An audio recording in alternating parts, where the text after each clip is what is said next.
Okay, guys, welcome to episode 14. And in this episode, we're going to work on deleting blog posts. Previously, we worked on updating existing blog posts. Right now, we're going to work on deleting blog posts, right? So, first and first, let's see right now. I'm going to show you the endpoints. So, the endpoint is called delete blog. It is similar to the update blog, and they are both similar. You can see them side, you can see them they're both similar. So back to our API blog.js file, API blog.js file. So I'll just simply duplicate this code, copy it. I'm sure you're familiar with this by now. So this is called delete blog. Delete blog. This time we only need the ID. We don't need data. So I'm going to remove this data by the side here. And this should be normal. We don't need the curly brace. We don't need the back tip. We just need the simple quotation. I'll just leave those two guys. So this will be called delete blog, delete underscore blog.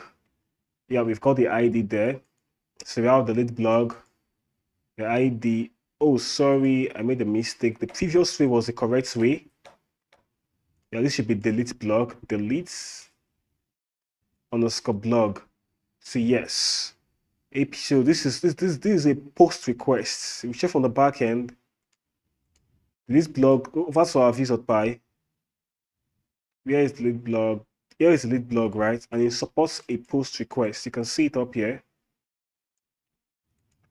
So it is meant to be a post request and not put posts.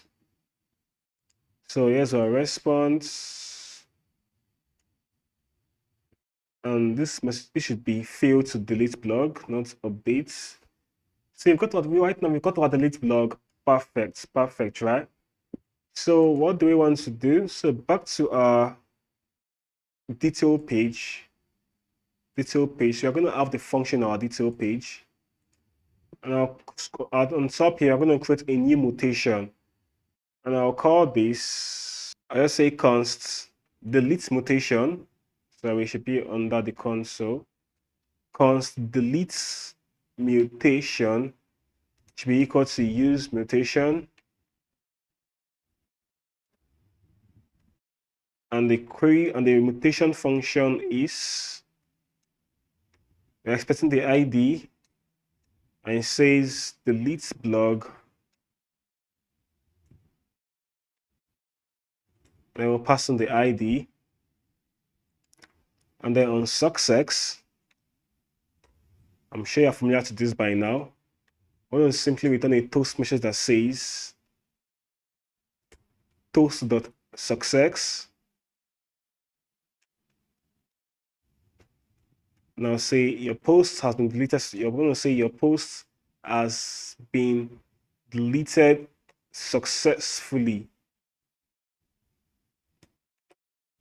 Right now, navigate to the home page. Navigate. Hope we have navigates here. I don't think so. So I'll say const navigate should be equal to use navigates. So navigate to the home page. Navigate to the home page. So that's it for the on success. So for on error, let's say on error, we just simply toast the error message, and we're going to say console.log error, and I'm going to say toast dot error should be error dot message. So right now we have our delete mutation, right? So we've got that over here.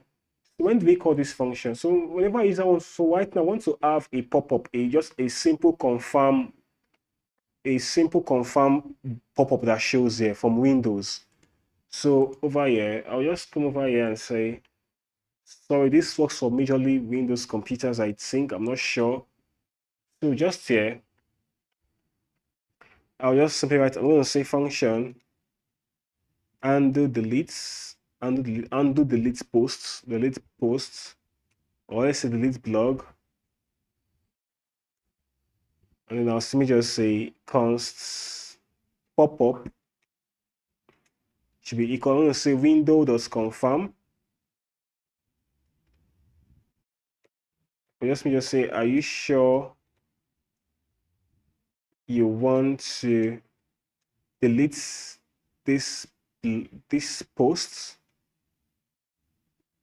So right now I'm going to say if it is false, let's see what let me show what it looks like. I'll just simply whenever I click on delete button, I want to call this undo delete block. Let me show what the pop-up. I want to show you what the pop-up looks like. I'm going to say on click should be equal to and undo deletes. So right now we click on whenever I click on the button, I want to call this undo, I want to call the undo delete block. So click on it. Right, you can see we have this we have the pop-up that says, are you sure you want to delete this post? So if you click on OK, that means the blog will get deleted. If you click on cancel, the blog won't get deleted. So that's the pop-up there. So this code up here is responsible for the pop-up. So right now I'm going to say if the user clicks on OK, that's so if the user clicks on cancel, that means I'm going to say if not pop-up, that means the user clicked on cancel. We are going to simply return. We're going to do nothing. Well, I'm going to say else. So if the user clicked on OK, what I'm going to do is simple. I'm going to just say delete mutation. I'm going to call this function, this mutation function. We'll call it delete mutation. And then you have to pass in the blog ID, right?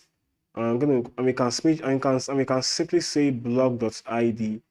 But as usual, let me just declare, I'm going to just say const blog ID should be equal to blog.id. Now passing this blog ID as the argument. I'll pass it here. So this is what you need to do. But the function is being called whenever you click on the delete button. So if the user clicks on cancel, nothing happens. But if the user clicks on OK, this function will be called. So let's try it. So right now we're trying to delete Next.js full course for complete beginners. Let's hope it works. Click on the delete button. Click on OK. Nothing happened. Let's inspect.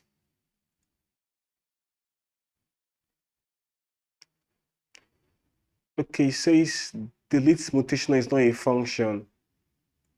Right? That's the error message. Delete mutation is not a function. What's the name?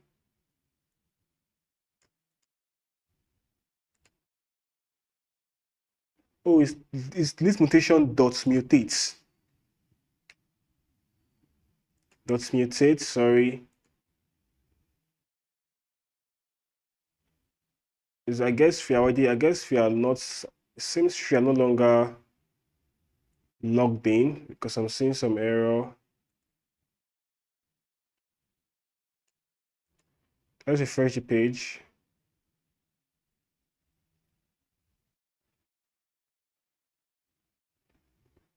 Okay, right now our token has expired. So let's log in again as JNet. I'll work on that. We don't have to. I saw it from the error message on the back on the console. It was saying get username or string error. It was saying 401. 401 means you are not authorized to access a particular resources. So that was 401 means. So I saw it and it's coming on get username. That means the user is not logged in. So we are logged in now. Right now, let's delete this blog post. I click on this, click on OK. Right now it says your post has been deleted successfully. If I come over here, you can see we don't have Next.js 16 focus again. I'm going to delete this React and Django post. It won't be here again. Click here. Okay, it's gone. You can see it's gone now. So right now I just showed you how you can delete a particular blog post. So in the next video, we're going to work on the user's profile page. So see you there.